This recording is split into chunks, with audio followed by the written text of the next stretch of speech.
So welcome everyone to the launch of the results of the UN Global Survey on Digital and Sustainable Trade Facilitation 2025.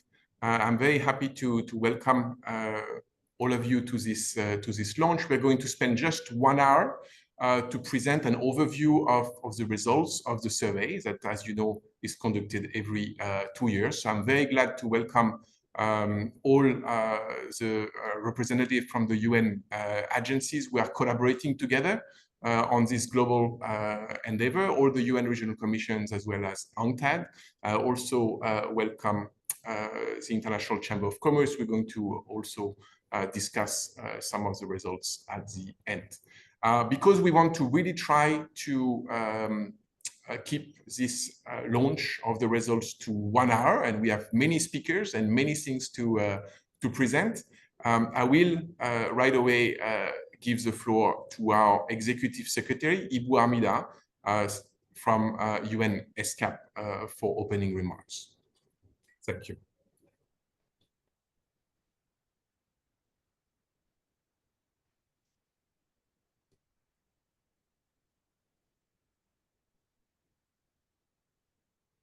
We have no sound.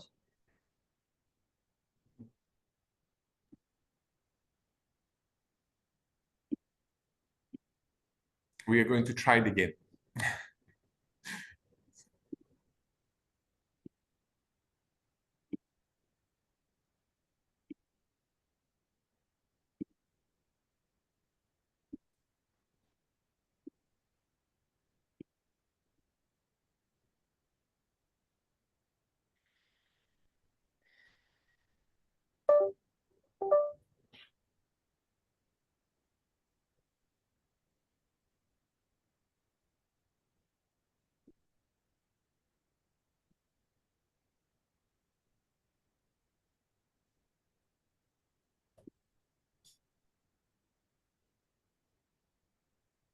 Let me ask whether Ibu Armida will be coming. I think Elizabeth has a problem with the laptop. Can you try to run it, Jan? I don't have it. Okay. If we have a technical issue for the opening, I think we don't want to delay too long, right? So maybe Elizabeth, you can confirm whether you're able to run it. I can try to share. Please, go ahead, Sylvia. Is it okay? Did you hear? Not yet. I will try. Just let me know. Still no sound. We can see Ibu Armida, but we have no sound.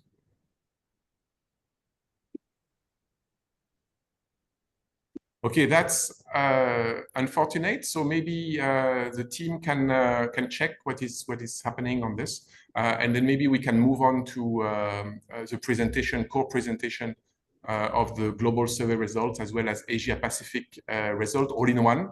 And then I remind all the speakers that they have very limited time. So Rupa Chanda, Director of the Asia Pacific Trade Division, please go ahead with your presentation, and you have 10 minutes. Okay, thank you very much. Good morning, good afternoon, good evening to everybody. I'm very happy to provide a high-level overview of the results of our 2025 Global UN Trade Facilitation Survey, and I'll also be presenting some of the key findings from the Asia-Pacific region. The idea is really to give a sense of the progress that we've seen since 2025, seen in 2025 since the last survey, which was in 2023. Of course, more details will be available in the UN Trade Facilitation Survey website once it's published, and I'd encourage all of you to take a look at it there. Next slide. So if we look at the UN Trade Facilitation Survey in terms of its objectives, the first idea is really to monitor progress on trade facilitation. That's looking at paperless trade as well as forward-looking measures that support sustainable development goals. The second is that we want it to enable stakeholders to use the data effectively for policy making, for capacity building, technical assistance in their own countries and their regions. So just to give a sense of the background to this survey and the timelines, we started back in 2012, and this is the 6th edition of the Global Survey in 2025. Every time, or at least in the past, we have been adding new features. So for this particular survey, the features that we have are 2 new subgroups, e-commerce and green trade facilitation. Next slide. So just to give a sense of what the survey covers, so we have coverage of 177 countries and 62 different trade facilitation measures. These are organized into 12 subgroups across 4 main categories. And the 4 categories are basically, firstly, the general trade facilitation measures. These relate to the WTO's TFA.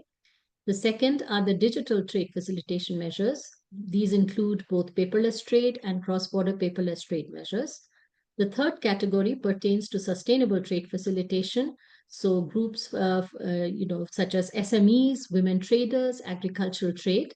And finally, the fourth category, we have the other measures, which encompass trade facilitation for e-commerce, green trade facilitation, and trade finance facilitation. Next slide, please. Okay, so now just to give a quick overview of what the implementation rates look like. In 2025, the global implementation rate for 1 core trade facilitation measures, and these are not including the measures on sustainable development, that implementation rate stood at 70.4%. So that's up from 68.7% in 2023. So the general trend of improvement in implementation rates continues even in the survey. Within that, Southeast and East Asia achieved the highest regional score at 80.6%.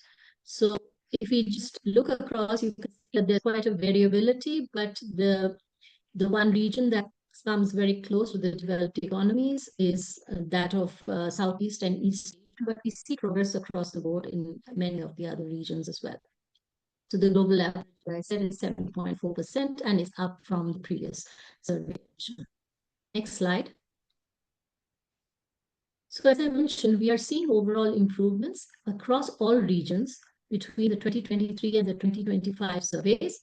The one region that shows the greatest progress is Sub-Saharan Africa. It's led the way in terms of highest improvement rates, 7% in implementation.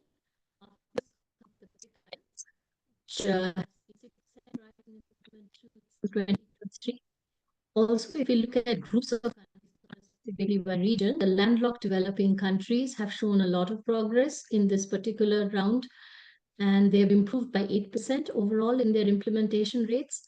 The LDCs are also showing significant progress with about 7% improvement. So basically, overall trajectory is, of course, as one would expect, the ones that were the furthest behind are also showing the greatest increases in terms of the implementation rates. Next slide.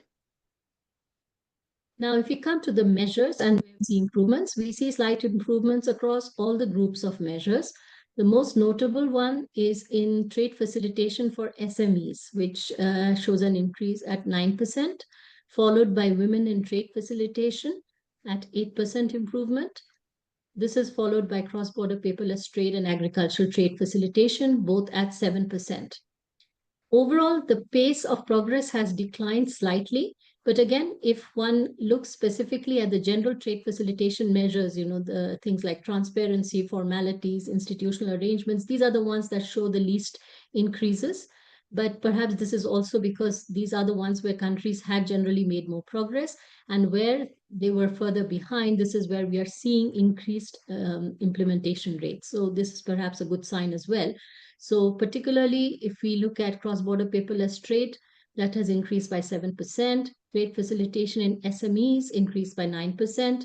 Trade facilitation and agricultural trade by 7%, and women in trade facilitation 8%. So on the sustainable development dimensions as well, we see good progress across countries. Next slide.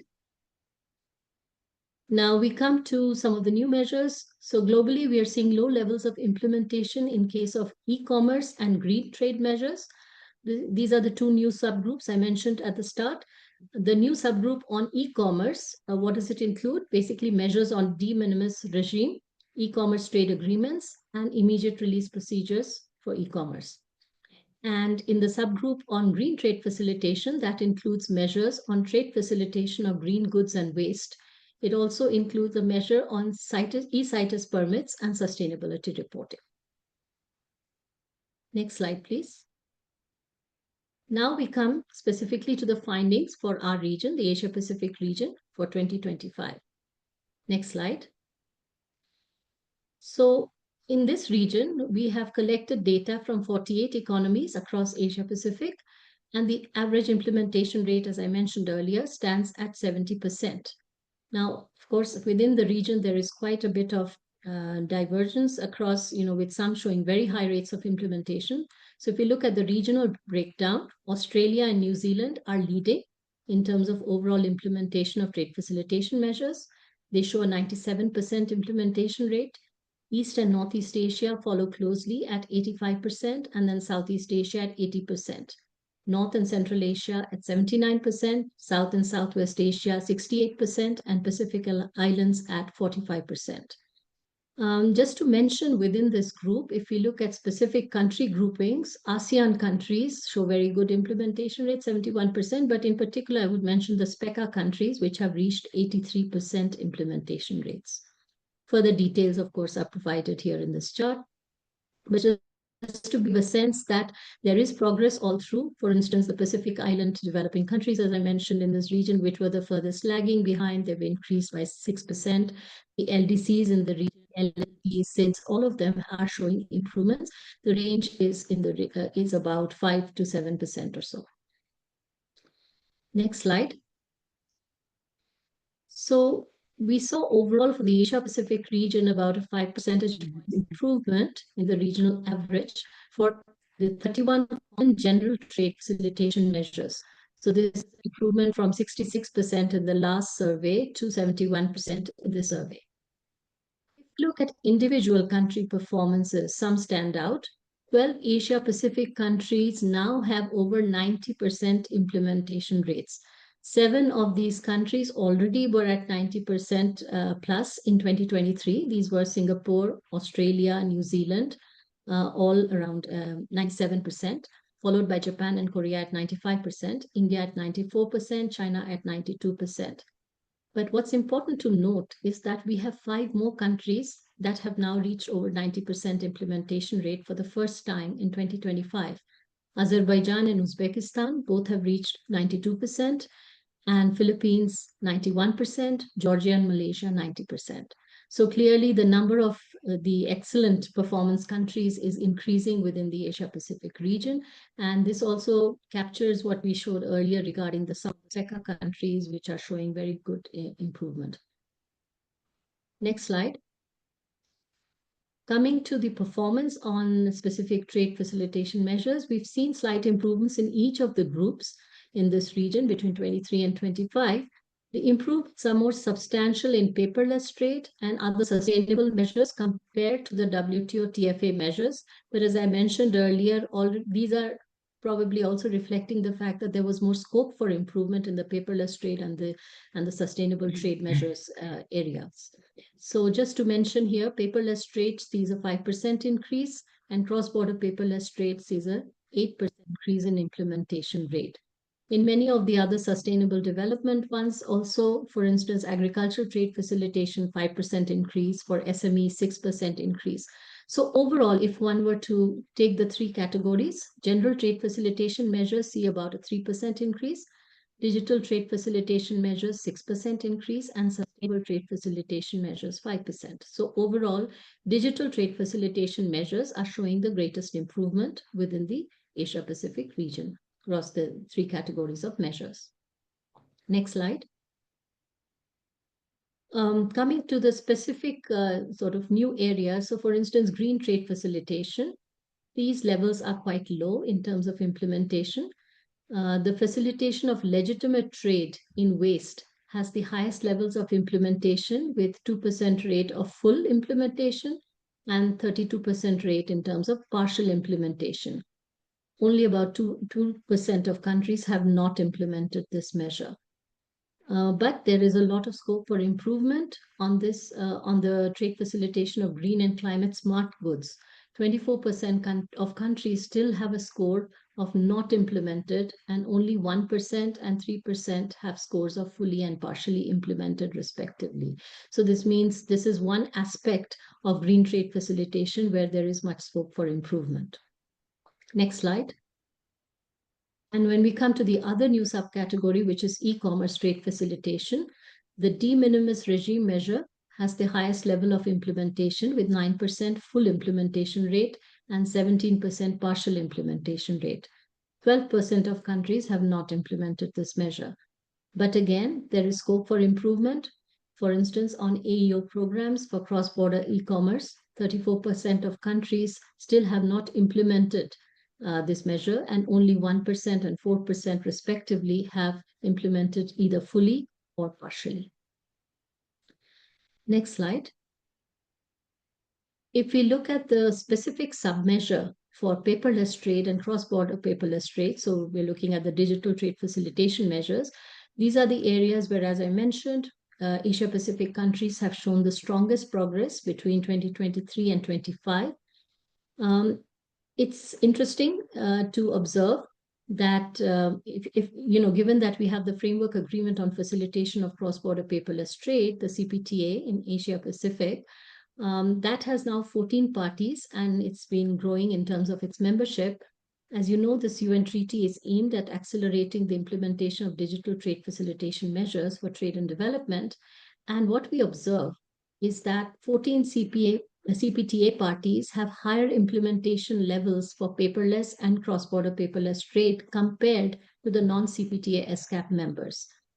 Just to remind everyone, 14 parties are Azerbaijan, Bangladesh, China, Iran, Kyrgyzstan, Mongolia, Philippines, Republic of Korea, Russian Federation, Tajikistan, Timor-Leste, Turkmenistan, Tuvalu, and Uzbekistan.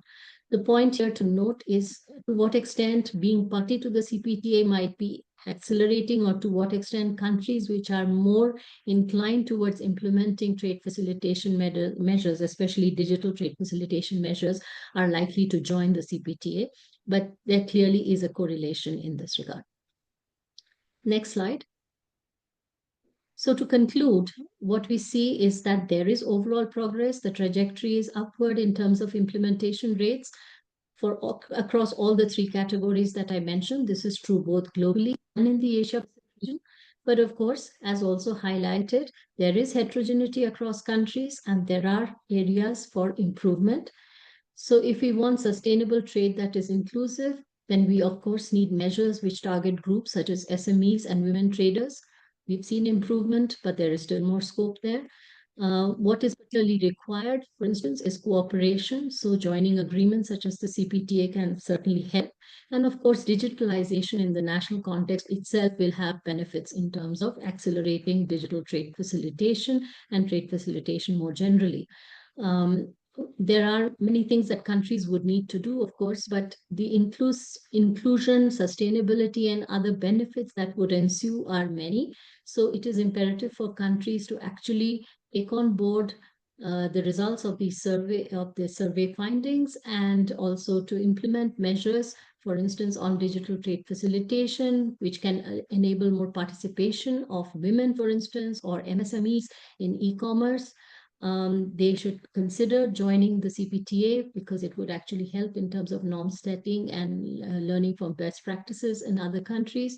They must also recognize that digital trade facilitation can have other beneficial effects, for instance, mitigating negative climate impacts by reducing reliance on paper documents, physical documents, and so on. So there is a lot of complementary work that countries would need to do, but hopefully the evidence that we have collected in this particular survey round will help countries identify where they are lagging, where there is scope for more improvement, and what are some of the complementary policies they need to enact at the national level. Thank you very much. Thank you very much, Rupa. I know it's very difficult to present all the global results as well as the Asia-Pacific results in so few minutes. So thank you for doing that very well. Before we move to the other regional commission and the regional analysis, can we try again, Sylvia, to play Ibu Hamida presentation? Let's see if the technical issue is resolved. Go ahead.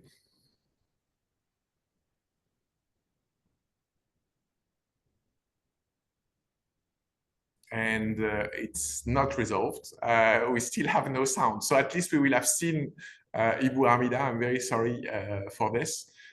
We might try again at the very end if we have some time, but let's me move on to invite the Economic Commission for Africa and in particular Mr. Melaku Desta to present the result for the Africa region. We're very happy to have you with us, Melaku. Thank you. Thank you, Ian. I hope you can hear me. Can hear you very well. Excellent. I hope the colleague will be sharing this presentation. Very good. Thank you very much.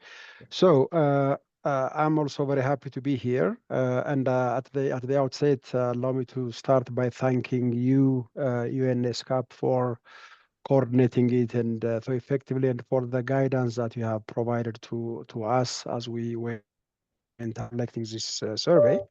And I would also like to thank our colleagues from UNCTAD who supported us quite a lot. In fact, we wouldn't have been able to get a lot of the feedback without their intervention with the trade facilitation authorities at the national level. So this is really something that we would like to acknowledge and we appreciate. So next slide, please. As you can see from this slide, this year, this time from compared to 2 years ago, we had 10 more countries that were covered from 39 to 49. And not only the number of countries, but also the level of implementation has also shown fairly significant improvement from 55.63% to 62.39%. I'm talking about the overall average. And of course, still Africa behind the rest of the regions that are covered. Within, you can see from the chart here, from the bar graphs here, all the 49 countries that have been covered. And I think so you can see very clearly that some of our countries are struggling while others are doing well. Next slide, please. And here we look at the progress, breaking it down by regions, by the 5 regions. And the most significant improvement within Africa was seen in the Eastern African region, which has gone up from about 50.5% 2 years ago to 63.08% this year. So this is quite a significant improvement for the Eastern Africa region. The Southern Africa region remains the highest performing within the continent, while the Central African region is the lowest performing within the continent. Next, please. And here you can see some of the main measures that we have looked at between 2023 and 2025. The major improvement in the continent was recorded around transparency, which showed the highest implementation, and I'll come to it in the next slide. But here we have added transit because of the fact that Africa has the largest concentration of landlocked countries. So transit is an important factor for us. And then on all the counts, as you can see, if you look at the 2023 scores against the 2025 scores, you see positive differences across the different measures. Transparency being the highest, while the trade facilitation for SMEs being the lowest improvement, but an improvement all the same. Most countries have operational trade information portals to facilitate the dissemination of trade regulations and other information, and we have mentioned a few examples, and this is far from exhaustive. Next slide, please. Here, as I indicated earlier, we are zooming in on the improvements that we have seen around transparency. If you put the light blue and the, I don't know what this color is, together, the fully implemented plus the partially implemented, the pinkish color, then you will see that most of the countries that were covered, they, for example, they have an independent appeal mechanism for traders to appeal customs and other relevant trade control agencies' rulings. So you add 49% fully implemented and 43% partially implemented, you are well in excess of 90%. The same, nearly the same goes to the other four specific lines there. Border agency issues advance rulings, government publish notifies new trade-related regulations, government carries out stakeholders consultations on new draft regulations, and government publishes existing import-export regulations on the internet. Next, please. I'm concluding now. So in conclusion, in 2025, Africa made in the implementation of trade facilitation measures, although we also acknowledge that the region continues to lag behind the global average, highlighting the need for sustained and enhanced efforts moving forward. And then here, I think I can already mention that there are also a number of encouraging developments that you all will be familiar. For example, the conclusion of the FCFTA Digital Trade Protocol, as well as the 8 annexes to the protocol, they are very much supportive of the trade facilitation agenda. So we believe that next time, in 2 years' time, we are hopeful we'll be able to report something even better. Enhanced efforts in implementing specific trade facilitation measures, particularly on SMEs and agricultural trade, remain crucial, and this is important broadly, globally, as well as within the regional, the continental context. And the need for capacity building and technical assistance remains important, and we all are in that business, and in this area we work very closely with our colleagues in UNCTAD once more. So these are some of the findings that we wanted to share with you. I hope I am within your time, Jan. Over to you. Thank you very much.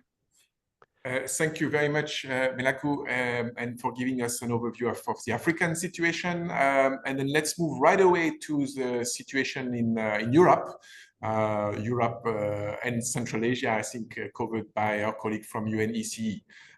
Elizabeth was supposed to be presenting, but I think Maria has taken a place. So Maria, I think you can go ahead. Or Sebastian, I can see Sebastian there, but it's Maria's turn, I think. Yes, thank you very much, Jan. Yes, I will be presenting the results for the European region on behalf of Elizabeth. Apologies on her side for a last-minute commitment, so stepping in. And let me join Melaku in thanking ESCAP really for leading this exercise and the production of the data for the 2025 edition of the survey. So good morning, good afternoon, good evening all. This is Maria Teresa Pisani. I'm in charge of the trade facilitation section under the Economic Cooperation and Trade Division of the United Nations Economic Commission for Europe. I'm very pleased to present you today with the preliminary findings for our region. So now, if we do an implementation comparison between 2023 and 2025 for the European region, since the 2023 survey, the level of trade facilitation implementation for the European region has improved from 79% to 80% in 2023 to 82% in 2025. So so a slight improvement, but improvement is there. 48 countries out of the 56 member states for UNEC have participated in the 2025 survey, so quite a high number, outstanding, I would say, level of participation in the survey, and we thank all member states for their engagement and contribution. Now, as you can see on this slide, the implementation of trade facilitation has improved for most measures since 2023, and most notably in cross-border paperless trade, where we have registered an increase by 6%. Now, if we move to the next slide and we look at the sub-regional groups and country data for 2025, here you see the different colors that show the percentage of implementation for each category relative to the full implementation for the 5 main categories. Now, all sub-regional groups have recorded progress for implementation of trade facilitation, and the most significant increases have been recorded in Central Asia, which has improved by 7%, in Eastern Europe with an increase by 7% again, and Southeastern Europe with an increase by 6%. Now, the 4 sub-regional groups have reached above 80% implementation, including North America, the Russian Federation, Caucasus, and Turkey, and a group of the European Union plus 4 member states. So above 80% on average, so quite impressive. If we move on to the next slide and we look at trade facilitation implementation across the categories of measures, we can see that the highest levels of implementation were achieved in the areas of transparency, formalities, and transit facilitation, while in contrast, the lowest level of implementation were observed in trade facilitation and women, in green trade facilitation, and trade finance for trade facilitation, which is quite common, let's say, outcome result with what we have seen for the ESCAP and UNCTAD region. Now, for transparency measures in particular, the level of implementation has reached to 97% with a concentrated distribution for measures on formalities, institutional arrangements, and cooperation and paperless trade. The implementation level in the region is quite high as well. It's above 80%. For paperless and cross-border paperless trade groups that consist of digital measures. Now, compared to the higher implementation level for paperless trade of almost 83%, cross-border paperless trade has a relatively lower implementation rate, around 60%. Now, the survey results show that for paperless trade and cross-border paperless trade measures, there is a quite large variation across level of implementation of each measure. We have noticed a variance actually of 20–30%. And looking at the measures in the shaded area on the right-hand side of the graph, transit facilitation has the highest level of implementation, while trade facilitation for SMEs, trade facilitation for women lags behind with rates of 64 and 44% respectively. Now, in the survey, a new group of measures, green trade facilitation, was added and 4 measures in particular.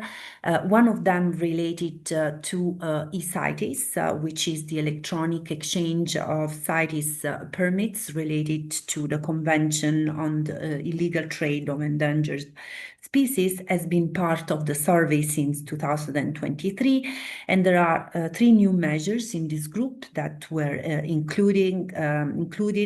regarding the reporting for traded goods and the sustainability reporting on these goods, trade facilitation of green and climate smart goods, and the trade facilitation of legitimate trade in waste. Moving on to the next slide, let me briefly highlight about a group of measures that are covered by the survey and will be analyzed in a spotlight chapter for the UNEC report. And this is in connection to a priority area for the work of UNEC and its UN Center for Trade Facilitation and Electronic Business. And that is the group of measures that concern digital connectivity for climate smart trade and transport corridors. Why this spotlight? Why it is important for the UNEC region? Because in November 2023, the group of the special program for the economies of Central Asia has adopted a roadmap for the digitalization of multimodal data and documentary exchange along the Trans-Caspian corridor that does particular reference to UN standards and legal norms. In particular, this roadmap refers to the package of UNEC, UNCFAC standards for data exchange along the supply chain. And by the way, this package of standards has not only been adopted through the SPECA roadmap for the SPECA group of countries, has been also adopted by the 27 EU member states in the EFTI regulation. This SPECA roadmap is also Yes, by 3 UNEC, UNCFAC pilot projects on the digitalization of railway consignment notes along railways corridors. And currently, let me mention that UNEC, UNCFAC are developing a policy recommendation 50 on enhancing digital connectivity along the transit corridors.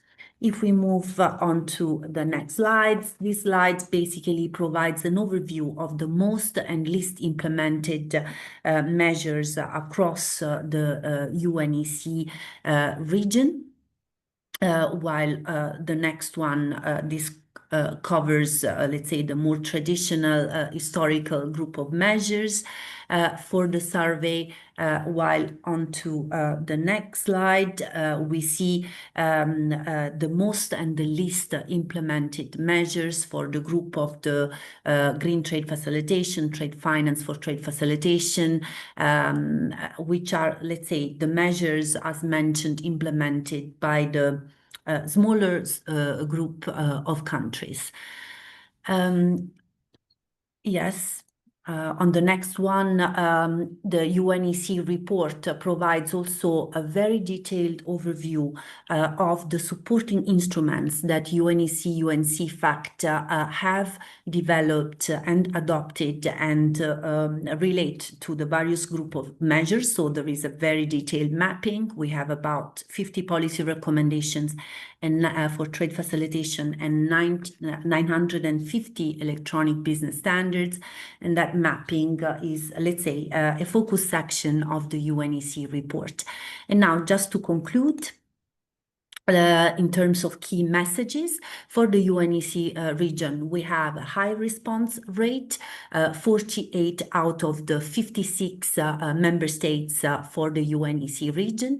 We have a high rate of implementation across all sub-regional country groups, ranging from 72 to 87% in terms of performance. The highest increases since 2023 are for the sub-regional groups, Central Asia, in Central Asia, Uzbekistan outstanding, Eastern Europe, Moldova also performed very well, Southeast Europe, and here North Macedonia has been an incredible performer, and to mention that UNEC CFAT provide capacity building and technical assistance to advance the performance of countries in the various sub-regional groups.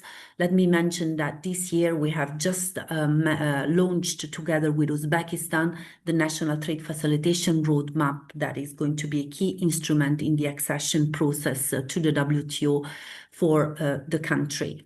Priority areas where the survey shows big scope for improvement that UNEC and UNCFAT can support, the cross-border paperless trade and transit facilitation and the green trade facilitation measures. And let me finally say that UNEC with CFAT plays an instrumental role in providing member states with policy instruments, standards and guidance for enhanced performance in areas for improvement, and we stand ready with our technical assistance and capacity building and to join forces with the other regional commissions and UNCTAD that have been part of the effort to support countries in advancing on their sustainable and trade facilitation agenda.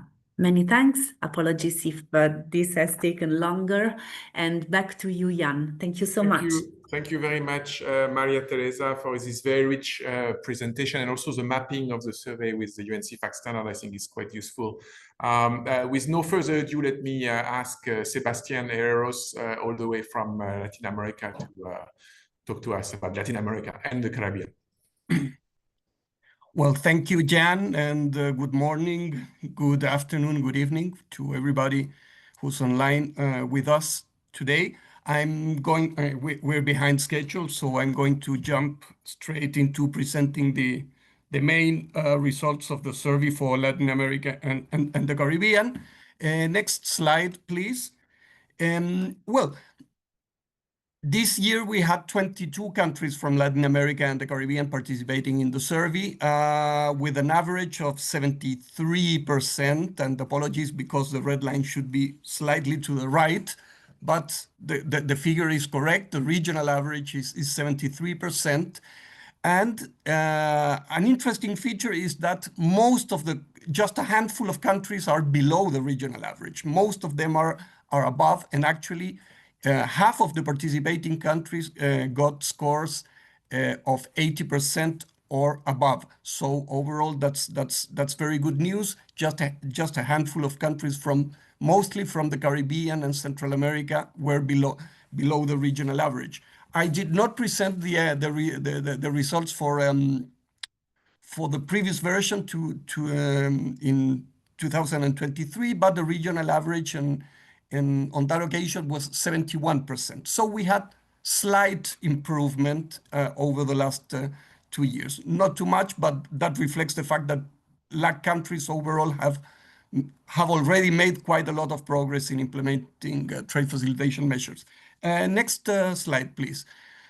Well, most progress, and this is a common thing across all subregions, most progress has been recorded on classic trade facilitation measures, the sort of measures that are included in the TFA, in the categories of formalities, transparency, but also in paperless trade across all dimensions. I'm focusing here just on the core trade facilitation measures. On all core categories, a common theme is that South America tends to achieve the higher outcomes, then followed by the countries, Mexico and the countries of Central America, and with the Caribbean lagging behind. The Caribbean is a particular region. I mean, many very small island economies with limited human and financial resources. So that explains the fact that they usually tend to lag the other countries in the region. Let's go to the next one. Now, as I was saying, there are many traditional trade facilitation measures with implementation rates above 80%. I'm not going to focus on those. I'm going to focus on those with implementation rates at or below 70%. And then again, bear in mind, I'm talking just about the core trade facilitation measures, not the ones in the other categories like green trade facilitation, women traders, SMEs, and the like, but rather on the core trade facilitation measures. And then you see that most of the measures which are relatively less implemented relate to the paperless trade agenda. Well, the electronic single window, which stands at 68%, which is anyway quite a good improvement from the previous edition. Mostly cross-border exchange of documents, I mean, origin certificates, sanitary and sanitary certificates, customs declarations. That's the sort of thing that in which the region still has some room for improvement. Other relatively not very much implemented measures which do not relate to paperless trade, for instance, advanced publication or notification of trade regulations, which is essentially a transparency provision, an independent appeal mechanism, and notably other border agencies delegating controls to customs, which is a figure that in Latin America and the Caribbean essentially doesn't exist. Okay, and next slide, please.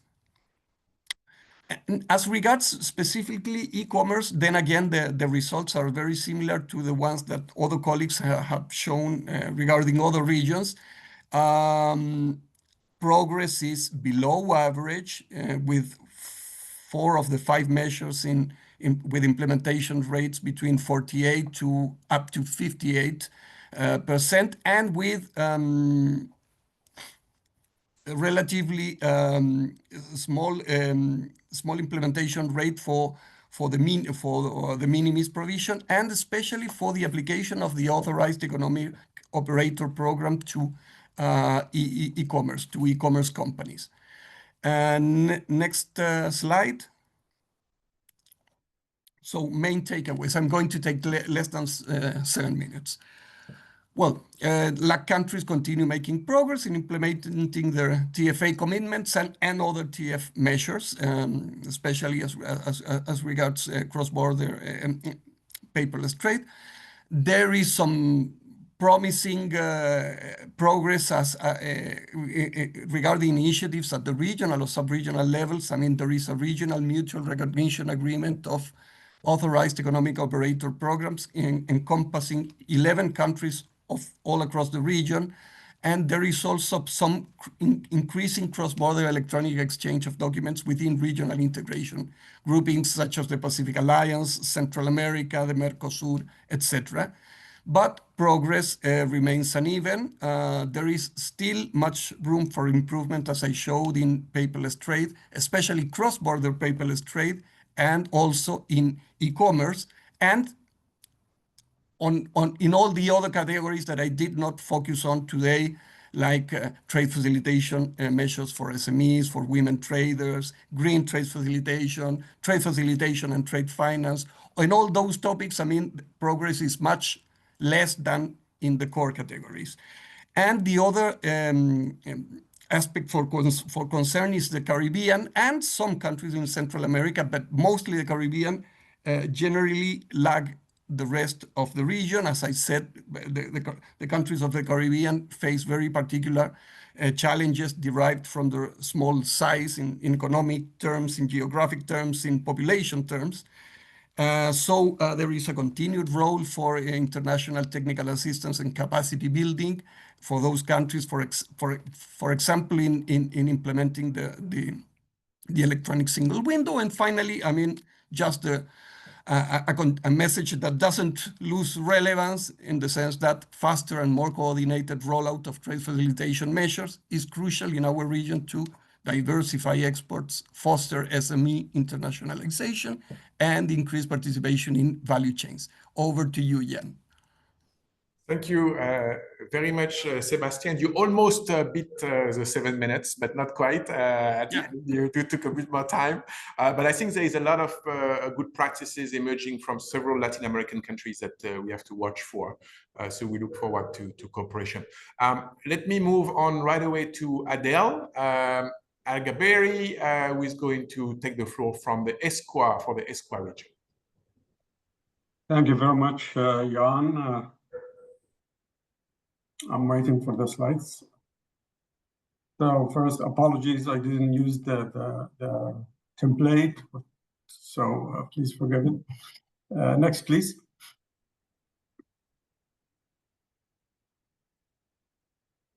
So in general, this round of the survey, we covered all countries. We got results in this year for 15 countries. We, of course, thank ESCAP for the help and the data also that is shared by ECA. Next, please. In general, the results for this year are much better than the 2023, with overall average of 67%, up from 61% in 2023. We still below average, the global average, but the gap is getting closer. So we're closing the gap we still have about 3% or 5% to the global average. Almost 50% of the countries in the region are below the regional average and, of course, the global average. We have a lot of countries that are in crisis, actually, or conflict, so that affects. But we have 2 or 3 countries that are achieving very good progress, basically Saudi Arabia, Qatar, Oman, and Morocco, who are closing the gap to 100% implementation across all trade facilitation main measures. Next, please. Comparing to the results of 2023 at the individual country level, almost 5 or 6 countries have made some progress. Others remained as is. Next, please. In terms of the most average implementation rate for subgroups, I cannot see in here. So as you can see, and similar to other regional commissions, as I noticed, transparency, formalities are the most implemented measures, followed then by institutional arrangements, transit facilitation, and paperless trade. And of course, trade facilitation for agriculture and trade facilitation for e-commerce, whereas the areas where are the worst implemented or the least implemented are the green trade facilitation, although some countries are doing excellent in that, but very few. Also, among the least implemented is the trade finance or trade facilitation, trade facilitation for women, measures for women, and of course the SMEs trade facilitation measures. Next, please. Implementation across the different categories between 21 and 23 and 25. We can see that the best performer was paperless trade, which grew by 16% from 61% to 70% this year.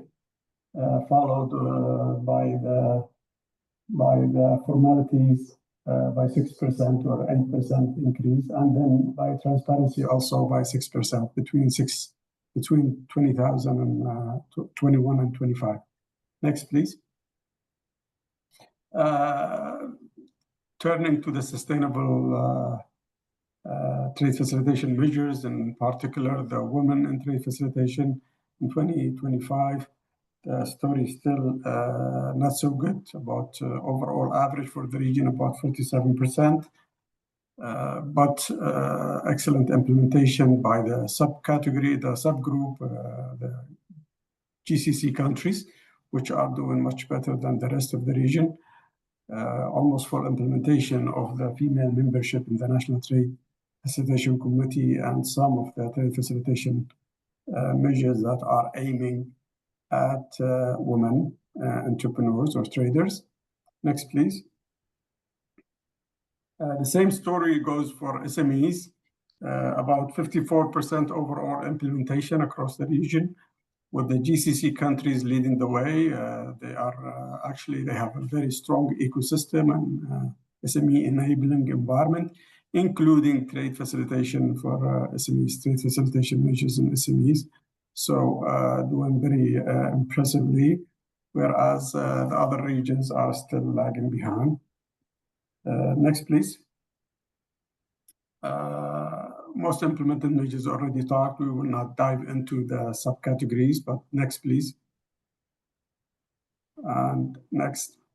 So we turn into the agriculture, to the trade facilitation for e-commerce. As you can see, a few countries are achieving 100% of all the measures, and other countries that are doing much better. You know, those are the front runner of the regions implementers of trade facilitation for e-commerce with almost full implementation. Next, please. Same thing, I think, for green trade facilitation, although overall the situation in the region is still very bad. One of the worst or the least performers is this green trade facilitation. But some countries like Saudi Arabia, Qatar are doing very well, close to 100% or actually 100% implementation of the green trade facilitation measures. Finally, next please, the agriculture trade facilitation. Also, the region has improved a little bit from 56% in 2021 to 66% in 2025. I'm sorry, 56% in 23 to 66% in 25. Where the middle-income countries are leading the way in terms of the implementation of agriculture trade facilitation measures. So that's basically the story. Some progress that has taken place across all measures with some countries. Some others are still lagging behind. Responses not so good. The progress in digitalization and other sustainable transport, sustainable trade facilitation issues still lagging behind, but we're working on it, and we are trying to address issues that are appearing significant influencer of the bad performance. Thank you very much. Thank you very much, Adel, and also for emphasizing the sustainable trade facilitation measures recognized in the survey. I think this is quite a special thing that is in that global survey of ours. And so I encourage everyone to look at the data. And then the 2025 data is being made as I speak, available at untfsurvey.org. So many of you, I think, can start going to the untfsurvey.org and take a look. But please stay with us because we've got two important discussants. One is UNCTAD, core partner for the survey, and another one from International Chamber of Commerce. So Paul, you've got the floor for UNCTAD. 5 minutes, please. Thank you very much, Jan, and good morning, good afternoon, good evening to everyone. And again, thank you very much for the collaboration around this survey. It is good to see, and we are very happy to collaborate with our UN sister organizations. And I think this shows the strength of the UN system. In relation to the 2025 survey, I think many of the issues that are on this slide have already been highlighted.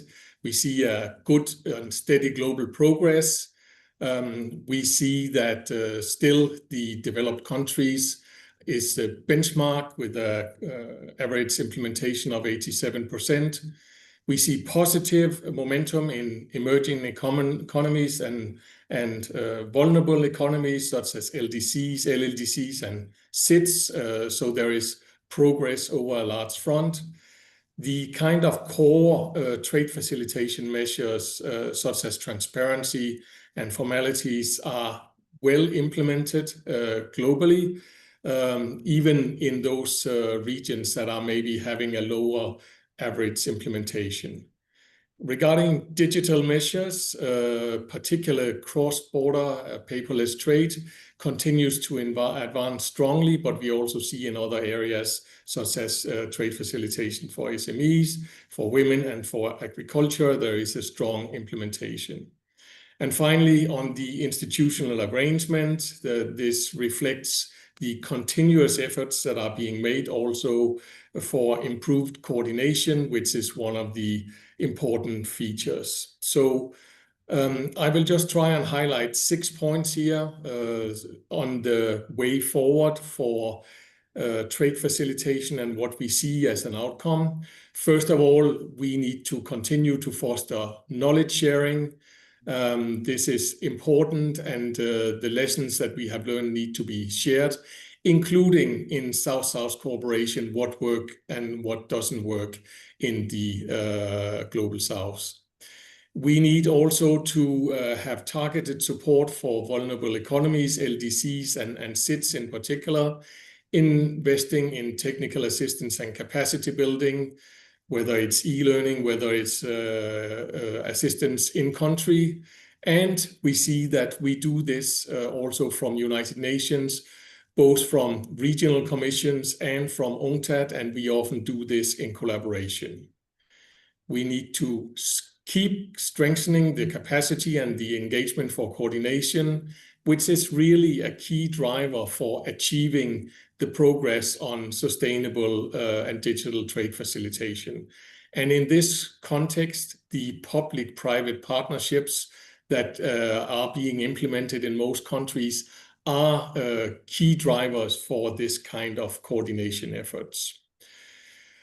The trade disruptions that we are seeing globally right now are impacting also trade facilitation, and therefore it is important to strengthen the regional cooperation and coordination, to strengthen trade facilitation along corridors and also in supply chains. And this also leads to the fact that we need to continue to focus and establish monitoring mechanisms in trade facilitation so we can actually see what it is that's going on and where we need to have increased efforts in order to help in trade facilitation implementation, making this most efficient. And finally, we are seeing that though there have been marked improvements in digital and paperless trade, there are still significant gaps. And one of the gaps is in cross-border paperless trade. There is a lot of progress in this area, but because cross-border paperless trade is not included in the WTO Trade Facilitation Agreement as a concrete measure, there is a lot more work to be done there. So those were 6 points that we see as the way forward and where we can hope we can collaborate with countries, with regional commissions. We have, together with the press release that ESCAP is issuing, also a news item on the UNCTAD website that you can visit, and we look forward to this collaboration. Thank you very much.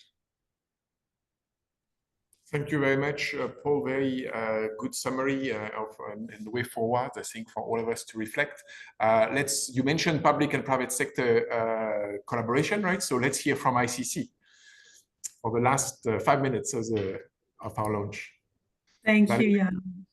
Thank you so much, Jan. And I realize I'm the last speaker, so I will definitely stick to the 5 minutes. First of all, I just want to say thank you and congratulations to ESCAP and all the UN agencies that have been involved in this. I think the survey continues to be incredibly valuable reference point that we have for tracking real progress on trade facilitation. So just a few reflections. I thought I would start off just with 2 maybe truisms, but one is just the importance of the data. I think, you know, let's not gloss over that. It's unbelievably important, and particularly in this period. You know, as we all know, governments are under extreme pressure at the moment, responding to very complex challenges. And we need to make sure that in this context, we're making sound evidence-based decisions. So this kind of data is absolutely and incredibly critical. It helps us see where we're stuck, where we're moving, where international cooperation is most needed. The colleagues have just done a really great job of presenting all this, but from a business perspective, it's very, very important, and we really commend all the work and also all the progress, of course, which is just fantastic to see. 2, I just want to emphasize again that from the private sector perspective, how important trade facilitation is. You know, I really can't, it's been it's always a key priority for business, and it remains. So again, really grateful and encouraged to see all the progress that's being made. But of course, and this is where the way forward was going to focus on, is where the gaps and what still needs to be done. So 3 things. One, and thank you for the reference before, but the public-private partnership. And, you know, every time I speak, I talk about this, so I probably sound like a broken record, but really indispensable. And we need to be working absolutely together on trade facilitation. Private sector knows where the blockages are. We can really also help support in improving at the border. And I really I would also recommend emphasizing 2 mechanisms that one, the National Trade Facilitation Committees, which are really great and play a vital role in helping to institutionalize that public-private partnership. And again, I want to commend the UN and UNCTAD for the work that they've been doing on the NTFCs. And of course, also mechanisms like the Global Alliance for Trade Facilitation, which ICC co-leads, where really bringing government and business together to solve the practical problems at the border. We need more of this cooperation. There's never enough, and we really stand ready to partner to help achieve more progress in the next year. Second, I'm focusing on the digital journey. We would prioritize interoperability. So it's great to see the reference to the standards. And I know we've worked very closely with ESCAP and other UN agencies on this, but really need to make sure that the patchwork approach to digital trade systems is not, that we move away from that so we don't create new trade frictions. There are enough. And that's where ICC Digital Standards Initiative is playing a role, where we're working to align standards so the systems can connect, documents can move across borders digitally, and of course, for the MISMEs, that they are not locked out of digital trade by incompatible platforms. And of course, finally, and I'm really going quite fast in this, but we need to go from pilots to systems, and we need to go to full implementation. And that's where those gaps are. So we really need to, we realize it takes political will, we realize it takes resources, and it takes sustained collaboration across many partners. And of course, working with business, but particularly at a time when we see from the business perspective that there are more barriers to trade, that there are rising complexities. You know, any steps that we can take to make trade easier, faster, and less costly, every government should be taking to help their businesses to compete internationally, and also ensure that needed imports are getting in, you know, so things like, you know, that are absolutely needed. So just, I've done this really, really fast, I think under 5 minutes. I'm just going to say, the data matters, what the work that you've done here on the trade facilitation hugely matters to business. And we're very deeply committed at ICC to this journey. And we look forward to continuing to work with the UN, with the governments, and to continue to advance a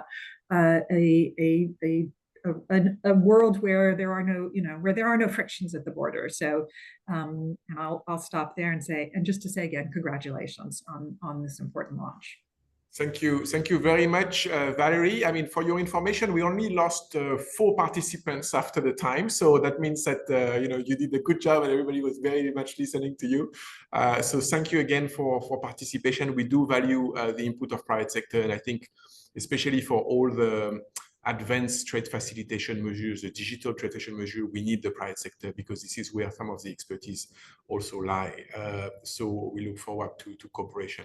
Let me wrap things up right away by thanking all the UN Regional Commission, UNCTAD, and all those who participated in the survey. I'd like to thank my team, who ESCAP is coordinating the survey, and then Sue Kim took a leadership role in there, Silver as well, short tip on the data side, and also 2 hardworking interns, which, you know, is a very important resource for the UN these days.